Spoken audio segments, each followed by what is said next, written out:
గోదావరి పుష్కరాల పనులంటే నిజామాబాద్ జిల్లా అధికారులకు ఆటవిడుపు వ్యవహారంగా మారింది.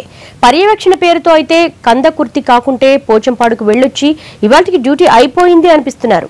ఘాట్లు నిర్మిస్తోంది ఈ పుష్కరాలకు గాని వచ్చే పుష్కరాలకు కాదని సాక్షాత్తు జిల్లా కలెక్టరే సీరియస్ అయ్యారంటే పనులు ఎంత ఆలస్యంగా జరుగుతున్నాయో అర్థం చేసుకోవచ్చు.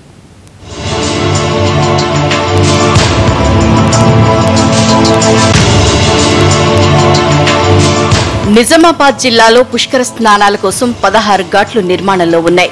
కందకుర్తి, నవీపేట, నందిపేట, మోర్తాడ్ ప్రాంతాల్లో పనులు జరుగుతున్నాయి. అయితే ఒక్కటంటే ఒక్కచోట కూడా పుష్కరాల నాటికి ఘాట్లు రెడీ అవుతాయన్న నమ్మకం కలగటం లేదంటున్నారు స్థానికులు. భక్తులు దుస్తులు మార్చుకునే గదులు, మరుగుదొడ్లు, తాగునీటి వసతుల్లో ఏదీ ఓ కొలిక్కి రాలేదు. గత పుష్కరాల్లో కందకుర్తి దగ్గర 35 లక్షల మంది భక్తులు పుణ్యస్నానాలు చేశారు. ఈసారి అంతకంటే ఎక్కువ సంఖ్యలో వచ్చే అవకాశం ఉంది. అయినా ప్రణాళికాబద్ధంగా పనులు సాగటం లేదు. ఆలస్యంగా జరుగుతున్నా వాటిలో అయినా క్వాలిటీ ఉందా అంటే అది లేదు. ఎవరి స్వలాభం కోసం ఈ పనులు జరుగుతున్నాయా అన్న ప్రశ్నలు తలెత్తుతున్నాయి. ప్రభుత్వం ప్రతిష్టాత్మకంగా తీసుకొని మంచి ఎక్కువ నిధులు విడుదల చేసి మంచి పనులైతే జరిపిస్తున్నారు. కాకపోతే ఎంత పనులు మాత్రం నత్తనడకంగా సాగుతున్నాయి. ఈ పనులు ఇప్పుడు జూలై 14 తారీఖు లోపల పూర్తి అవుతాయనే నమ్మకం కనిపిస్తలేదు.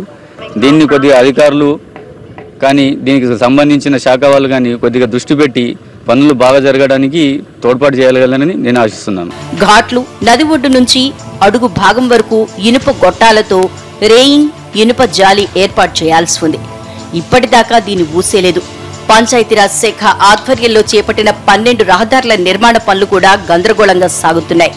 చినుకు పడితే చిత్తడిగా మారి పుష్కర ఘాట్లకు చేరుకునేందుకు నరకయాత్ర పడటం ఖాయం. పైపైన మట్టి వేసి మమా అనిపిస్తున్నారు. టైం దగ్గర పడుతున్నా విద్యుత్ సౌకర్యం కోసం ఇంతవరకు ఒక్క స్తంభం కూడా వెయ్యలేదు. ఈ పనులన్నీ జూన్ 15 లోపు ఎలా పూర్తవుతాయనేది క్వశ్చన్ మార్క్. పుష్కరాల ఘాట్ల దృష్ట్యా రోడ్ల మరమ్మతులు కానీ ఇంకా ఇప్పటికి కూడా పనులు ప్రారంభం కాలేదు. కందాకుర్తి చుట్టుపక్కల గ్రామంలో కానీ చుట్టూగా ఈ మరమ్మతుల పనులు స్టార్ట్ కాలేదు. అన్నిటికీ కూడా కేంద్ర ప్రభుత్వాన్ని దృష్టిలో తీసుకొని ఈ పనులను తొందరగా నెల లోపల పూర్తి చేస్తే కనుక పుష్కరాలు మంచి జరిగే అవకాశం ఉందని. పనులు చేయడానికి నిధులు పుష్కలంగా ఉన్నాయి. పుష్కరాలని వైభవంగా నిర్వహించాలని తెలంగాణ ప్రభుత్వం పట్టుదలతో ఉంది.